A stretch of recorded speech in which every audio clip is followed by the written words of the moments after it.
All right, today we are diving into a really high-stakes geopolitical puzzle, the paradox of a potential war with Iran.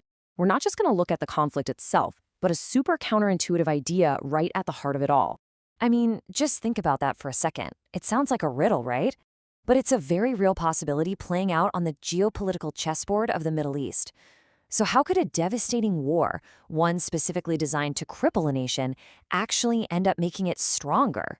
Let's unpack this. So here's our roadmap for today. First, we're going to break down the paradox itself. Then, we'll look at what this kind of conflict would actually look like. After that, we'll examine Iran's surprisingly resilient core and see how it could literally draw power from chaos.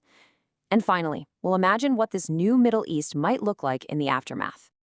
Okay, Section 1, a war's paradox. On the surface, the outcome of a war between Iran and, say, a US-Israel alliance seems pretty obvious. But, as we're about to see, the most predictable outcomes, well, they aren't always the ones that actually happen. And here it is, the core idea in a nutshell. The conventional wisdom: a war would be absolutely devastating for Iran. But the paradoxical reality: the very chaos of that war could, believe it or not, unintentionally consolidate its influence, cementing its role as a major regional power. So what would this kind of conflict actually look like? To really understand the paradox, we've got to move beyond the old-school ideas of warfare. A modern war in the Middle East wouldn't be fought on some single, neat battlefield. No, it would be fought on many, many fronts, all at once. And forget about the idea of a quick surgical strike. The source material is really clear on this.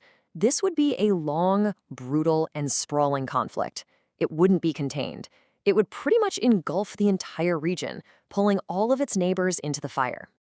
Yeah, this is a multi-layered, multi-domain fight.